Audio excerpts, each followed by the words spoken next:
안녕하세요. 그린 리더 여러분. 저는 이번 시간 여러분과 함께할 강사 박미진입니다. 와!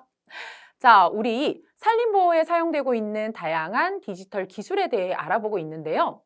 이번에는 다섯 번째, 빅데이터를 활용한 산림보호 이야기를 한번 해보려고 합니다. 여러분, 혹시 이곳이 어디인지 아는 친구들 있을까요? 높은 건물들, 그리고 공원까지만 봤을 때 어디지? 하다가도 그렇죠. 자유의 여신상을 보자마자 아! 뉴욕! 하게 되죠. 맞습니다. 콘크리트와 유리로 이루어진 이 도시, 정글 뉴욕시. 얼핏 이해하기 어렵겠지만 뉴요커들이 나무를 아주 좋아한다고 하는데 혹시 여러분은 알고 있었나요? 사실 전 몰랐습니다. 뉴욕하면 반짝반짝 예쁜 건물들, 타임스퀘어와 같은 도시의 이미지가 먼저 떠오르니까요. 그리고 우리 같은 관광객들은 타임스퀘어부터 방문할 테지만 진정한 뉴요커들은 공원이야말로 뉴욕의 심장이며 영혼이라고 생각한다고 합니다. 맨하탄의 센트럴파크, 브루클린의 프로스펙트 파크, 퀸즈의 플러싱 메도스 코로나파크, 브롱스의 벤 코트랜드 파크, 스태튼 아일랜드의 그린벨트는 물론 이들 5개 구역 곳곳을 장식한 녹지들과 수백 개의 소규모 공원들이 모두 여기에 속한다고 하죠. 물론 길거리를 따라 길게 늘어선 가로수도 빼놓을 수 없겠죠. 전부 합쳐서 뉴욕시에는 약 250만 그루의 나무가 있다고 합니다. 뉴욕 시민들은 나무를 아주 좋아하지만 뉴욕시 공원관리소 입장에서는 이 나무들이요, 큰 골칫거리가 아닐 수 없겠죠. 응? 나무가 왜요? 무엇이 문제였을까요? 맞습니다. 바로 나무를 관리하는 돈이 많이 드는 것뿐만 아니라 사람의 목숨을 위협하는 일도 종종 일어나기 때문입니다. 2009년에서 2010년 사이에 약 11개월 동안 센트럴파크에서만 4명의 행인이 떨어지는 나뭇가지에 부딪혀서 목숨을 잃거나 부상을 당했다고 합니다. 또 센트럴파크의 한 떡갈나무에서는 100파운드, 그러니까 약 45kg에 달하는 나뭇가지가 떨어지는 바람에 한 37세의 구글 소프트웨어 엔지니어가 척추 등을 다치는 큰 사건도 있었다고 합니다. 아, 그런 일이 있을 수도 있겠구나. 사실 저도 자료를 찾아보면서 많이 놀랐는데요. 그래서 꼭 필요했던 것이 바로 가지치기입니다. 수목 전문가들은 나무의 가지치기 및 기타 작업을 해주는 것이 나무를 더욱더 건강하게 하고 악천후를 잘 견딜 수 있게 하고 나무로 인한 재산 피해나 부상 그리고 인명 피해를 막을 수 있다라고 설명을 하고 있는데요. 뉴욕은 산림도 보호하고 사람도 보호하기 위해서 가지치기를 잘해야겠다라고 생각을 했다고 합니다. 여기에 빅데이터라는 기술을 도입하게 되었다라고 하는데요.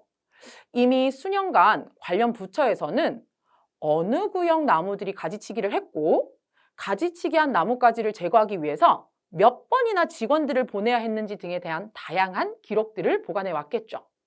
이런 데이터를 토대로 올해는 어디부터 언제 가지치기를 해야 하는지 미리 예측하고 진행할 수 있었다라고 이야기를 합니다. 이것이 바로 스마트 가지치기인데요. 이 스마트 가지치기를 통해서 뉴욕시의 문제에 대한 해답을 찾게 되었다라고 합니다. 또한 이런 데이터 분석을 통해서 올해 가지치기를 한 블록의 경우 내년에는 위험사고 발생 확률이 무려 22%가량 낮을 것임을 예측할 수 있게 되었고 관련 부처에서 비상시에 직원을 보내야 하는 횟수도 똑같이 22%가량 줄어드는 것도 확인할 수 있게 된 것이죠. 뿐만 아니라 이를 통해서 나무의 개체 수, 종류, 그 블록이 홍수 위험 지역인지 폭풍 위험 지역인지 이런 정보들을 파악할 수 있어서 다양한 나무 관리가 가능한 스마트 가지치기 시스템을 만들 수 있었다라고 이야기를 합니다. 이렇게 산림보호와 사람들의 만족을 모두 사로잡은 일에 쓰인 기술, 아까 뭐라고 했는지 혹시 기억하시나요? 맞습니다. 바로 빅데이터입니다. 이렇게 복잡한 시대에 정확한 예측을 할 수 있도록 도와주는 빅데이터, 우리는 지금부터 이 기술에 대해 한번 알아보도록 하겠습니다. 이름만 본다면 빅데이터, 큰 데이터라는 것을 알 수 있는데요. 여기서 말하는 빅은 단순히 크다라는 의미의 빅은 아닙니다. 빅데이터는 일단 3가지의 특징을 갖고 있어야 하는데요. 첫 번째는 많은 양의 데이터입니다. 두 번째는요, 다양한 데이터고요. 그리고 빠른 속도로 이 데이터를 수집하고 분석할 수 있는 것이 필요합니다. 이러한 특징들을 줄여서 우리는 3V라고 부릅니다. 3V를 다시 조합해보면 많은 양의 다양한 데이터를 빠르고 바르게 분석하는 것이라고 이야기를 해볼 수 있겠죠. 이러한 과정을 통해서 새로운 지식과 가치를 만들어내는 것을 빅데이터의 활용이라고 합니다. 빅데이터는요, 또한 21세기의 석유라고도 불리는데요. 21세기의 석유요? 빅데이터는 왜 21세기의 석유라고 불릴 만큼 중요한 자원으로 급부상을 하고 있을까요? 왜일까? 글로벌 빅데이터 시장은 매년 고속 성장하고 있고요. 빅데이터 수집과 분석의 미래기술 선도국의 핵심 역량으로 자리 잡을 것이라는 인식이 확산되고 있기 때문에 빅데이터는 4차 산업혁명의 주요 자원으로 부상하고 있습니다. 특히 4차 산업혁명의 다양한 기술에서 인공지능과 밀접한 관계가 있습니다. 현재 인공지능에서는 데이터가 아주 중요하죠. 특히 수많은 데이터를 빠르게 학습하는 것이 중요한데요. 이를 빅데이터가 지원하고 있습니다. 다시 말해서 빅데이터는 인공지능이 대규모 데이터를 빠르게 처리할 수 있도록 지원할 수 있다는 거죠. 무엇보다 다양한 데이터를 가치 있게 변화시키기 위해서는 몇 가지의 단계가 필요합니다. 앞서 살펴봤던 뉴욕 사례를 다시 한번 생각해 보면 그 전에 보고용으로만 사용되었던 데이터를 여기에다가 바로 적용시킬 수가 없었겠죠. 행정적인 처리를 하기 위해서 데이터를 다운로드하고 정리하고 합치고 분석하고 고성능 서버를 통해서 집중 모델링을 하는 과정을 통해서 뉴욕시의 문제에 대한 해답을 찾을 수 있었다라고 이야기를 합니다. 방대한 양의 데이터를 수집했다면 우리가 필요한 부분에 맞춰 수집된 데이터를 가치 있는 자료로 만드는 이 과정이 꼭 필요하다는 것이죠. 뉴욕의 사례뿐 아니라 우리나라에서도 빅데이터를 활용한 다양한 사례들을 확인할 수가 있는데요. 산림청에서는 산악기상 빅데이터를 활용해서 48시간 전에 산사태를 예측하는 시스템의 빅데이터를 활용했다라고 이야기를 하죠. 첨단 기술을 통해서 산사태 대응 기반도 구축을 하고 스마트한 산사태 조사도 하고 그리고 빠른 복구, 산사태 우려 지역 관리를 강화하는 등 최근 이상기후로 인한 산사태 발생 위험이 높아지는 추세에 발맞춰서 이 첨단 기술을 활용한 K-산사태 방지 대책을 수립했다라고 합니다. K-산사태 방지. 재밌죠? 자, 또한 산을 좋아하고 공원을 찾는 사람들을 위해서 다양한 산림복지 서비스도 제공하고 있는데 빅데이터가 활용되고 있다고 합니다. 여러분, 산 좋아하세요? 어떤 산이 걷기 좋은 산일까? 여러분들이 산에 간다면 선생님, 저는 산에 가더라도 이 핸드폰을 놓칠 수는 없습니다 하는 친구들, 산에도 인터넷이 잘 터져요? 인터넷의 속도는 괜찮은가요? 연결 상태는 어떤가요? 그쵸? 이런 것들도 궁금할 것 같고 또 선생님 같은 사람들은요. 아이들과 함께 오를 수 있는 산은 어디일까? 어린이들도 산을 쉽게 오를 수 있을까? 이 엄마의 마음으로 그렇죠? 이런 것들이 굉장히 궁금할 것 같은데요.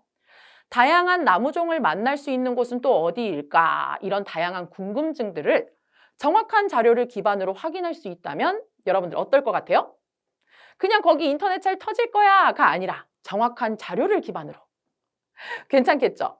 자, 국민들을 위해서 산림 문화, 휴양, 산림 교육, 그리고 어떻게 하면 산림을 통해서 우리가 마음을 치료할 수 있을지 이런 것들을 산림을 기반으로 하여 제공하는 서비스에도 이런 기술들이 적극적으로 활용되고 있다라고 이야기를 합니다.